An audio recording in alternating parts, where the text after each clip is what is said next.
Welcome to the only console movement guide you'll ever need. If you're new here, my name's Pest. I'm number 8 Radiant on the console leaderboard, 12-time Radiant on PC, and Valorant coach for over 3 years now. In this video, we'll go over settings, having full control over your movement, jump peeking, bunny hopping, strafing, some other secret movement tips, and more. Let's get into it.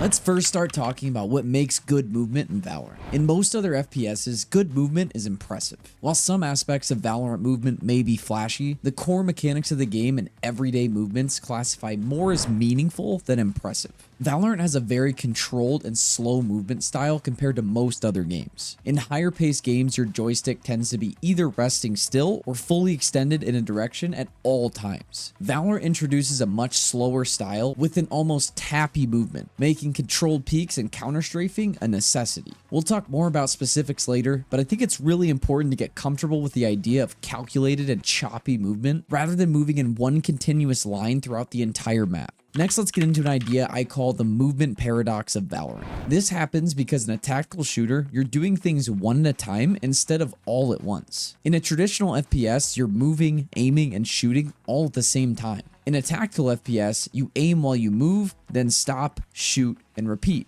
This forces times where in every gunfight, your opponent will be still and easier to hit, and moving, making them harder to hit. The reason I call it the movement paradox is being the second person to stop moving in a gunfight makes the shot infinitely easier for you because they're standing still. However, by stopping second, you're almost guaranteed to have second shot, meaning if the enemy stops first and hits their first shot, you die no matter what. By stopping first, they're forced to hit a harder shot, but in the case they hit it, you die every time without even being able to shoot back. This also happens naturally when one person is holding an angle and another person swings them. The person holding will almost always have first bullet due to the fact that they're already still and the other person is moving. Typically, the person holding will get first shot every time, however, they must hit a shot on a moving target. Whereas in the case they miss, the person swinging now has a free shot on a still target, while the enemy finishes his burst. This is also why holding off angles are so much stronger than on angles, which we'll save for another video, and also why aiming with your movement is so detrimental, which we'll talk about in a second. I tell you this not to confuse you, but to give you a deeper understanding of some of the key differences between gunfights in a traditional FPS versus a tactical shooter.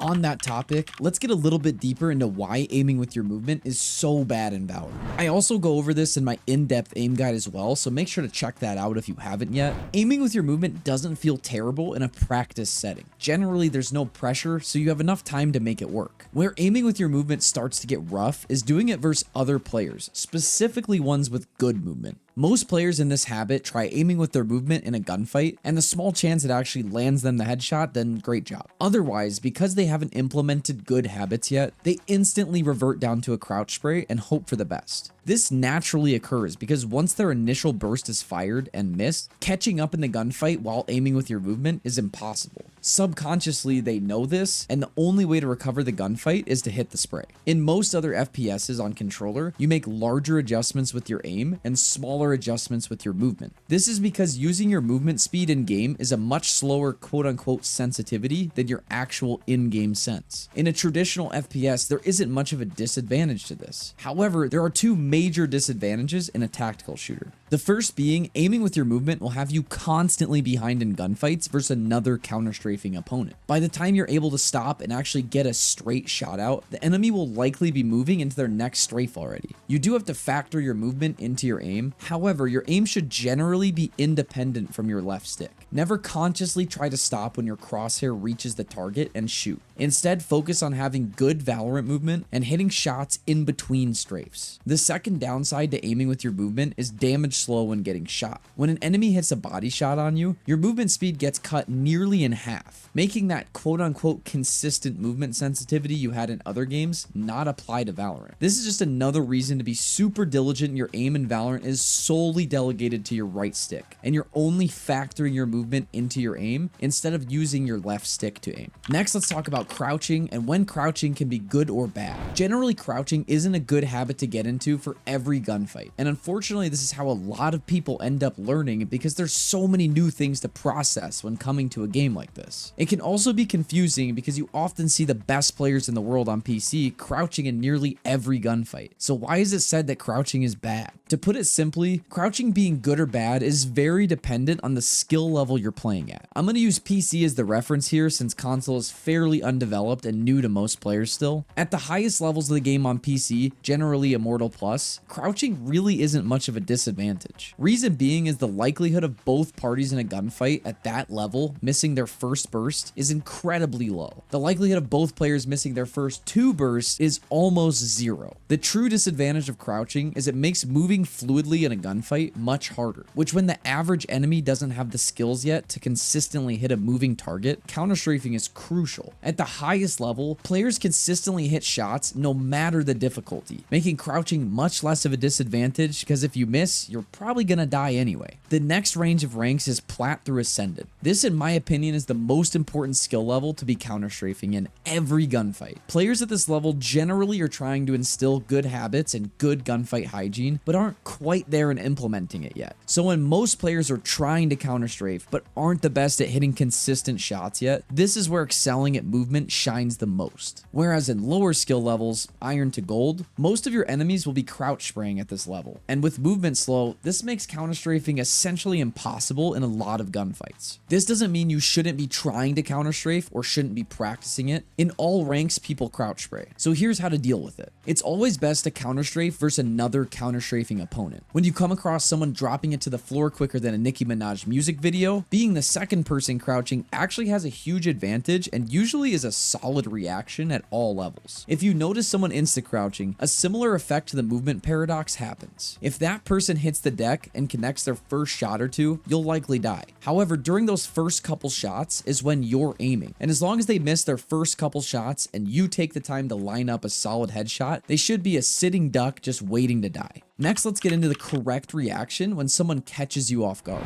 As I've mentioned before in previous guides, 80% or more of your gunfights should be micro adjustments off your crosshair placement if you're playing the game correctly. This is because in a game where you die in one bullet to the head, it gives you essentially zero margin for error, especially at high levels. In the case someone pops up on your screen where you don't expect, most people's first reaction is to aim and shoot. In other games, it's a default reaction to move, aim, and shoot all at the same time. However, with the reverse mechanics of a tactical shooter, people tend to just default to adjusting their aim and trying to hit the target. A much more consistent way to do this is to first move, then aim while you're moving, stop, micro adjust, and shoot. This makes you a hard target to hit while you adjust your crosshair into micro adjustment range, then you can re-engage the gunfight normally. Another major difference between traditional FPSs and Valorant is jump spotting versus jiggling. In Valorant, jump spotting is almost always superior to jiggle peeking. The main reason to this is jump spotting is almost impossible to pre-fire, while jiggle peeking versus an experienced opponent will likely result in a death or being headshotted through the wall. You're just way less likely to take damage in general jump spotting over jiggle peeking. And in a game with limited healing and no auto health regen, giving up damage for free is something to consciously avoid. The only real advantage of jiggle peeking over jump spotting is the fact that you can do it silently, but there's actually a trick to jump spot silently too. If you start a jump while crouched and then uncrouch mid-air, your character model's legs in-game don't travel a far enough distance to produce a landing noise. And starting your jump in crouch also naturally covers the jumping sound, making the entire jump spot completely silent. The last thing I want to talk about on this topic is how to use jiggling or jump peeking to your advantage when swinging. A very strong combination to do when an enemy is holding your angle and you're forced to swing them is you jiggle or jump spot into a wide swing, generally shifting the enemy's crosshair placement inwards with your jiggle peek or jump spot, and then wide swinging, making them have to adjust outwards and hit a harder shot than just simply holding the angle normally. Use this sparingly, as if you're going around every corner doing this, the enemies will expect the wide swing, but this is a great way to catch enemies off guard. On the topic of jump peeking, let's talk a little bit about bunny hopping. Honestly, this is a super easy mechanic to get down compared to Valorant's counterpart CSGO, but I wanted to mention specifically when it's useful. In my opinion, anytime you're rotating with your knife out, trying to get away from a sticky situation, or in arena dismiss, generally bunny hopping isn't a bad idea. If you're not ready to take a gunfight and an enemy pops up on your screen, the amount of time it takes for you to be ready isn't much different, and the likelihood of the enemy missing goes up a lot compared to just running normally. generally. While this isn't a crucial movement mechanic to get down, it can definitely get you out of some tight spaces from time to time, especially with rain and dismisses when you can't quite reach around the corner and need that extra half step to safety. Lastly, let's talk about having full control of your movement, revisiting the idea of choppy movement, and talk about how to practice. Like we've talked about before, good Valorant movement is controlled and meaningful movement, typically at a much slower pace than other games. Those coming from a game like Siege might have much less of an issue adjusting than someone coming from a game like Apex. Generally, all games' movement should be controlled and calculated, but usually at a much faster pace, which relies more on reaction. There are times in Valorant that are fast-paced, but the majority of engagements you'll get into, you have time to position yourself correctly, think about how you want to take the fight, etc. Use this to your advantage